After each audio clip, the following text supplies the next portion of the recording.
Psalm 27 of David. The Lord is my light and my salvation. Whom shall I fear? The Lord is the stronghold of my life. Of whom shall I be afraid? When evil men advance against me to devour my flesh, when my enemies and my foes attack me, they will stumble and fall. Though an army besiege me, my heart will not fear. Though war break out against me, even then will I be confident. One thing I ask of the Lord, this is what I seek, that I may dwell in the house of the Lord all the days of my life, to gaze upon the beauty of the Lord, and to seek him in his temple. For in the day of trouble he will keep me safe in his dwelling. He will hide me in the shelter of his tabernacle and set me high upon a rock. Then my head will be exalted above the enemies who surround me. At his tabernacle will I sacrifice with shouts of joy. I will sing and make music to the Lord. Hear my voice when I call, O Lord. Be merciful to me and answer me. My heart says of you, seek his face. Your face, Lord, I will seek. Do not hide your face from me. Do not turn your servant away in anger. You have been my helper. Do not reject me or forsake me, O God, my Savior. Though my father and mother forsake me, the Lord will receive me. Teach me your way, O Lord. Lead me in a straight path because of my oppressors. Do not turn me over to the desire of my foes, for false witnesses rise up against me, breathing out violence. I am still confident of this. I will see the goodness of the Lord in the land of the living. Wait for the Lord. Be strong and take heart, and wait for the Lord. Psalm 17, a prayer of David. Hear, O Lord, my righteous plea. Listen to my cry. Give ear to my prayer. It does not rise from deceitful lips. May my vindication come from you. May your eyes see what is right. Though you probe my heart and examine me at night, though you test me, you will find nothing. I have resolved that my mouth will not sin. As for the deeds of men, by the word of your lips I have kept myself from the ways of the violent. My steps have held to your paths. My feet have not slipped. I call on you, O God, for you will answer me. Give ear to me and hear my prayer. Show the wonder of your great love, you who save by your right hand, those who take refuge in you from their foes. Keep me as the apple of your eye. Hide me in the shadow of your wings from the wicked who assail me, from my mortal enemies who surround me. They close up their callous hearts, and their mouths speak with arrogance.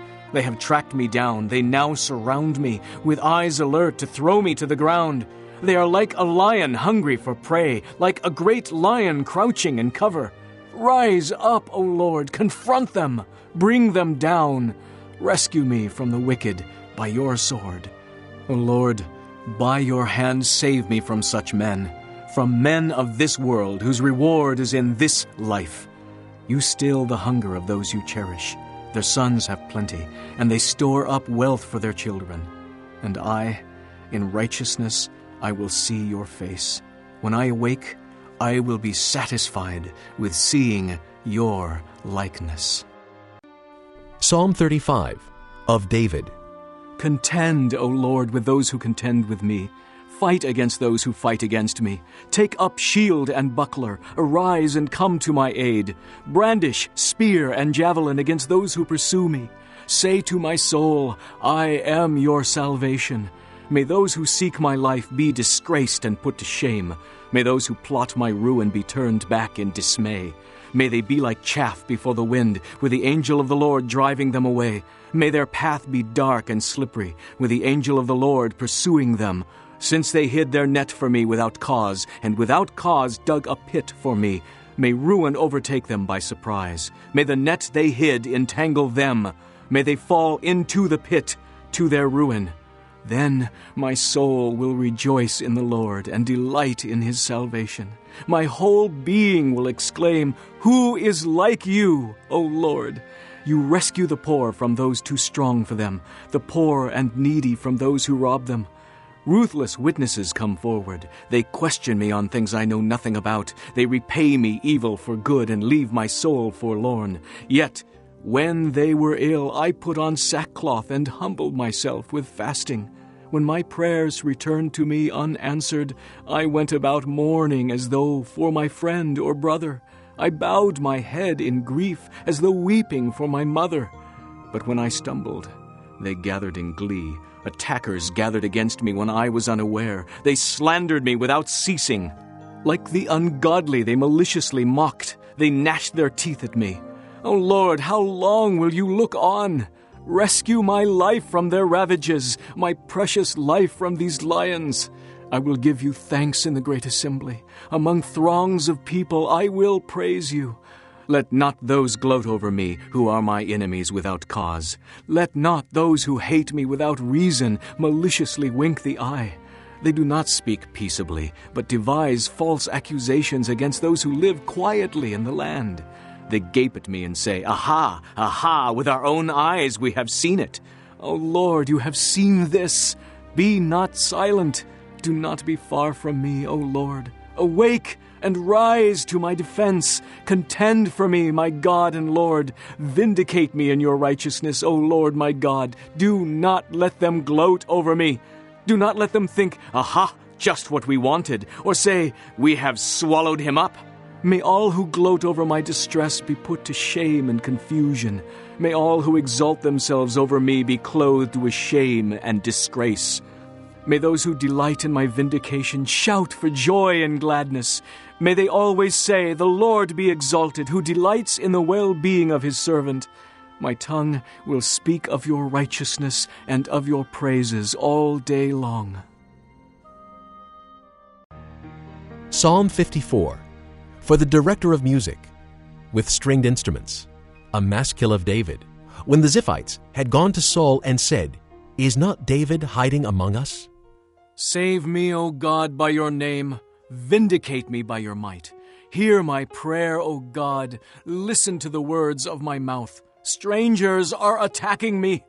Ruthless men seek my life, men without regard for God. Selah. Surely God is my help.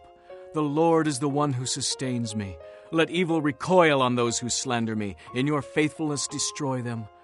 I will sacrifice a freewill offering to you. I will praise your name, O Lord, for it is good. For he has delivered me from all my troubles, and my eyes have looked in triumph on my foes. Psalm 63, a psalm of David, when he was in the desert of Judah. O God, you are my God. Earnestly I seek you. My soul thirsts for you. My body longs for you, in a dry and weary land where there is no water. I have seen you in the sanctuary and beheld your power and your glory. Because your love is better than life, my lips will glorify you. I will praise you as long as I live, and in your name I will lift up my hands. My soul will be satisfied as with the richest of foods. With singing lips my mouth will praise you. On my bed I remember you. I think of you through the watches of the night. Because you are my help, I sing in the shadow of your wings. My soul clings to you. Your right hand upholds me. They who seek my life will be destroyed. They will go down to the depths of the earth. They will be given over to the sword and become food for jackals. But the king will rejoice in God. All who swear by God's name will praise him, while the mouths of liars will be silenced. Chapter 28. In those days the Philistines gathered their forces to fight against Israel. Achish said to David, You must understand that you and your men will accompany me in the army. David said, Then you will see for yourself what your servant can do. Achish replied, Very well. I will make you my bodyguard for life. Now Samuel was dead, and all Israel had mourned for him and buried him in his own town of Ramah. Saul had expelled the mediums and spiritists from the land. The Philistines assembled and came and set up camp at Shunem, while Saul gathered all the Israelites and set up camp at Gilboa. When Saul saw the Philistine army, he was afraid. Terror filled his heart. He inquired of the Lord, but the Lord did not answer him by dreams or Urim or prophets. Saul then said to his attendants, Find me a woman who is a medium, so I may go and inquire of her. There is one in Endor, they said. So Saul disguised himself, putting on other clothes, and at night he and 2 men went to the woman. "Consult a spirit for me," he said, "and bring up for me the one I name." but the woman said to him, "Surely you know what Saul has done. He has cut off the mediums and spiritists from the land. Why have you set a trap for my life to bring about my death?" Saul swore to her by the Lord. "As surely as the Lord lives, you will not be punished for this." Then the woman asked, "Whom shall I bring up for you?" "Bring up Samuel," he said. When the woman saw Samuel, she cried out at the top of her voice and said to Saul, "Why have you deceived me? You are Saul." The king said to her, "Don't be afraid. What do you see?" The woman said, "I see a spirit coming up out of the ground." "What does he look like?" he asked. "An old man wearing a robe is coming up." She said. Then Saul knew it was Samuel, and he bowed down and prostrated himself with his face to the ground. Samuel said to Saul, "Why have you disturbed me by bringing me up?" "I am in great distress. Saul said. The Philistines are fighting against me, and God has turned away from me. He no longer answers me either by prophets or by dreams, so I have called on you to tell me what to do." Samuel said, "Why do you consult me, now that the Lord has turned away from you and become your enemy? The Lord has done what he predicted through me. The Lord has torn the kingdom out of your hands and given it to one of your neighbors, to David, because you did not obey the Lord or carry out his fierce wrath against the Amalekites. The Lord has done this to you today. The Lord will hand over both Israel and you to the Philistines, and tomorrow you and your sons will be with me. The Lord will also hand over the army of Israel to the Philistines." Immediately Saul fell full length on the ground, filled with fear because of Samuel's words. His strength was gone, for he had eaten nothing all that day and night. When the woman came to Saul and saw that he was greatly shaken, she said, "Look, your maidservant has obeyed you. I took my life in my hands and did what you told me to do. Now, please listen to your servant, and let me give you some food so you may eat and have the strength to go on your way." He refused and said, "I will not eat." But his men joined the woman in urging him, and he listened to them. He got up from the ground and sat on the couch. The woman had a fattened calf at the house, which she butchered at once. She took some flour, kneaded it, and baked bread without yeast. Then she set it before Saul and his men, and they ate. That same night they got up and left. Chapter 29. The Philistines gathered all their forces at Aphek, and Israel camped by the spring in Jezreel. As the Philistine rulers marched with their units of hundreds and thousands, David and his men were marching at the rear with Achish. The commanders of the Philistines asked, "What about these Hebrews?" Achish replied, Is this not David, who was an officer of Saul, king of Israel? He has already been with me for over a year, and from the day he left Saul until now, I have found no fault in him. But the Philistine commanders were angry with him and said, "Send the man back, that he may return to the place you assigned him. He must not go with us into battle, or he will turn against us during the fighting. How better could he regain his master's favor than by taking the heads of our own men? Isn't this the David they sang about in their dances? Saul has slain his thousands, and David his tens of thousands?" So Achish called David and said to him, As surely as the Lord lives, you have been reliable, and I would be pleased to have you serve with me in the army. From the day you came to me until now, I have found no fault in you. But the rulers don't approve of you. Turn back and go in peace. Do nothing to displease the Philistine rulers. But what have I done? asked David. What have you found against your servant from the day I came to you until now? Why can't I go and fight against the enemies of my lord the king? Achish answered, I know that you have been as pleasing in my eyes as an angel of God. Nevertheless, the Philistine commanders have said, He must not go up with us into battle. Now get up early, along with your master's servants who have come with you, and leave in the morning as soon as it is light. So David and his men got up early in the morning to go back to the land of the Philistines, and the Philistines went up to Jezreel. Chapter 30. David and his men reached Ziklag on the third day. Now the Amalekites had raided the Negev and Ziklag. They had attacked Ziklag and burned it, and had taken captive the women and all who were in it, both young and old. They killed none of them, but carried them off as they went on their way. When David and his men came to Ziklag, they found it destroyed by fire, and their wives and sons and daughters taken captive. So David and his men wept aloud until they had no strength left to weep.